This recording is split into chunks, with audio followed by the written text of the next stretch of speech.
Hey guys, Chris from Appropriation here, and in this video, I'm going to show you the solution for question 5 from the May 2009 PoA Paper 2. If you want to see the solutions for the other questions on this paper, I'm going to put a card up there and a link in the description below. So be sure to check those out as well. And with that said, let's get into the question. Okay, so they start us off by saying the following trial balance was extracted from the books of UL Dealers Company Limited as at April 30th, 2008 after completion of the trading account. Now that's an important part. They've completed the trading account. Now when I pull up the trial balance here, you're going to notice that the first item in it is gross profit, followed by closing stock, because we've done the trading account already. So those items will be present in the trial balance. We have land, buildings, motor vehicles, so some nice non-current assets there. Wages is an expense. We have a provision for bad debts, motor vehicle expenses, discounts allowed. We have debtors. We have existing provision for depreciation. So these figures here are the figures representing the depreciation already charged on the assets in previous years. These figures do not go in the income statement for the current year. Then we have issued share capital, 50,000 ordinary shares at $2 each for 100,000, 45,000 6% preference shares at $1 each, 45 by 1 is 45. Rent expense, carriage outwards, 8% debentures 2012, that's a loan, the 8% is the interest rate on the loan, and sundry expenses. Okay, cool. Now we have some additional information. Let's take a look. First item up, rent has been prepaid. Okay, so we know what to do with that. Next, company maintains a provision for bad and doubtful debts of 5% of debtors. So we're going to have to check that out, definitely. Then we have depreciation. Motor vehicles, 10%, reducing balance. Buildings, 5%, straight line. And finally, debenture interest for the current year is unpaid. Ooh, interesting. So they want us to prepare. Now they're calling it profit and loss account because, again, it's an older past paper, so they had not yet started using terms like income statement. For the year ended April 30th, 2008, use the vertical format. So to tell you how old it is, they actually have to tell you, use the vertical format. Because yes, there was a horizontal format for the income statement.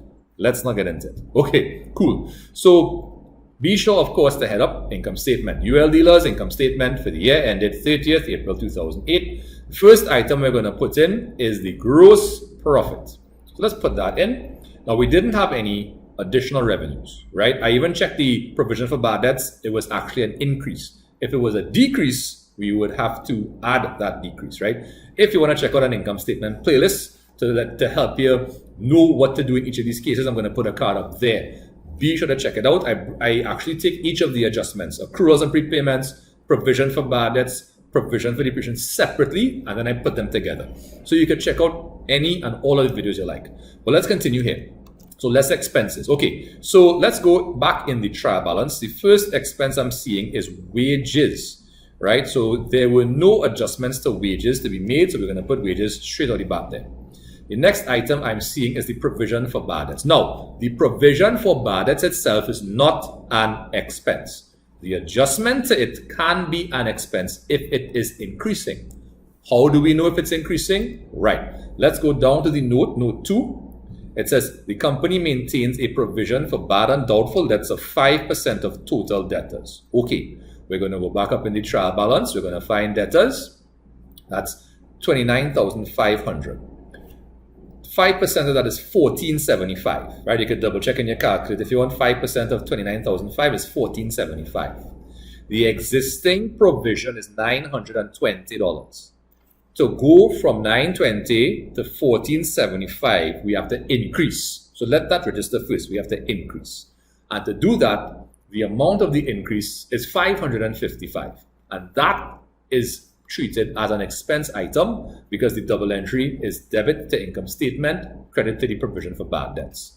So we're going to put that there. Right? You're seeing a little working and all, right? The same working I just did. Now again, if you want to check out that playlist, you can go straight to the provision for bad debts video and check out how to treat with the provision for bad debts in the income statement if that's confusing you. Okay, now back across in the trial balance, motor vehicle expenses, discounts allowed. So we have two expenses there, neither of them require any adjustment. So we're going to put motor vehicle expenses 10,005, discounts allowed 4,003. Okay, nice. Now, provision for depreciation. So again, these figures don't go in the income statement, sorry. We have to calculate the depreciation expense. Now, if we go down to note 3, it says depreciation is provided as follows. So on motor vehicles, it's 10% per annum reducing balance. So to find that, we have to multiply that 10%, the depreciation rate, by the net book value of the asset. What is net book value? The cost minus the currently existing depreciation. Let's take a look. So the motor vehicles is 60,000. The existing depreciation on motor vehicles is 35. 60 minus 35 is 25. 10% of that is 2,500. And that's the figure that's going to go in the income statement. And you're even seeing a little working. See, 10% of 60 minus 35. Cost minus the existing provision for depreciation, which gives us net book value. All right. Next, the buildings, that's 5% per annum straight line. So all we're going to do is multiply that 5% by the 75,000, and that's going to give us 3,750. Okay, going down from there, rent expense. Right, so rent is 12,000, but the first note in the additional information section says rent has been prepaid by 1,500. So we have to subtract the prepaid amount in order to find the amount relevant for the current period. Okay. Next, we have carriage outwards of 700. We have no adjustment to make for that. That's there. Then we have the debentures. Now, debentures is not an expense. It's a liability. But they did tell us in note 4, the debenture interest for the current year is unpaid. That means it's accrued and needs to go in the income statement anyway. So we're going to find 8% of 15,000, which I believe is 1,200. And we're going to include it there. The last item given to us in the trial balance is 2870 for sundry expenses. So we're going to put that there, add up all their expenses to get a total and subtract it from the gross profit, giving us a net income of 93,575. Let's take a look at Part B, which is asking us for an appropriation account. Okay, so Part B says UL Dealers Company Limited has provided the following information. So we have 3 things here to deal with. Dividends are to be paid to the preference shareholders. 30,000 is to be transferred to the general reserves. A dividend of 75 cents is to be paid for every ordinary share held. So they want us to use our net profit figure in A above to prepare the company's appropriation account just for 4 marks. Okay, so we're going to start off by heading up our statement, UL Dealers appropriation account for the year ended 30th April 2008. So we're going to start off with the net income or net profit figure, not net profile figure, before appropriation. Now, the interesting thing about the trial balance is there were no retained earnings brought forward. So we're just going to jump straight to the appropriation. Now, the first one I like to do usually is the preference dividend. So it says dividends are to be paid to preference shareholders.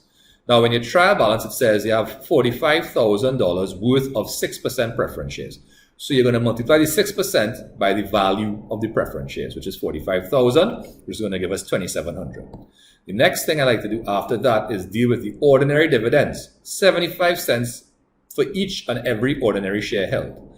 You have 50,000 ordinary shares at $2 each, but that's not the important part. You have 50,000 ordinary shares. So all you have to do is multiply the 0.75 by the 50,000. The last thing you're going to put there is the transfer to the general reserve of 30,000. So that's going to go there, totaling up to 70,002. Subtracting that from the net income before appropriation leaves us with the retained earnings carried forward of 23,375. Now, if you are a bit shaky on the appropriation account for limited companies, I'm going to put a card up there to my appropriation account for limited companies video and a link in the description below. So be sure to check that out if you need to shore up your skills on that. Okay, we have one more part of this question. Let's take a look at it. Okay, so part C is asking us to do a balance sheet extract showing the liabilities and capital sections only for UL Dealers Company Limited as at April 30th, 2008. Okay, so of course you're going to head up the extract, name of the entity, name of the extract, and the period to which it applies. Okay, so let's head up that section, share capital, reserves, and liabilities, and we're going to talk about share capital first. So you can simply extract that information directly from the trial balance, right? 100,000 worth of ordinary shares, and of course $45,000 worth of preference shares. Subtotal is that. Now we have reserves. We have 2 reserves. We have the general reserve. We made a transfer, if you remember, 30,000. and the retained earnings of 23,375, subtotaling 53,375. When you add it to the 145 above, we have a total for share capital and reserves of 198,375. Now we'll deal with the liabilities, starting with the non-current liabilities. That item is the debentures, right, of $15,000. And we also have the current liabilities. Now, the only current liability in the question was the debenture interest that was unpaid, right? So we calculated that as, I think, as 1,200. So we're going to add that to the 15, giving us 16,200. And when you add it above to the 198,375, we have total share capital, reason liabilities of 214,575. And that's it for this question. All right, guys, so there you have it. That's the solution for question 5 from the May 2009 POA Paper 2. If you have any questions about it, please feel free to leave them in the comment section below, and I'll get back to you when I have a chance. If you want to check out any more videos, I'm going to put some cards up here. Don't forget to subscribe, and be sure to check out my website, where you'll find some pretty useful POA handouts.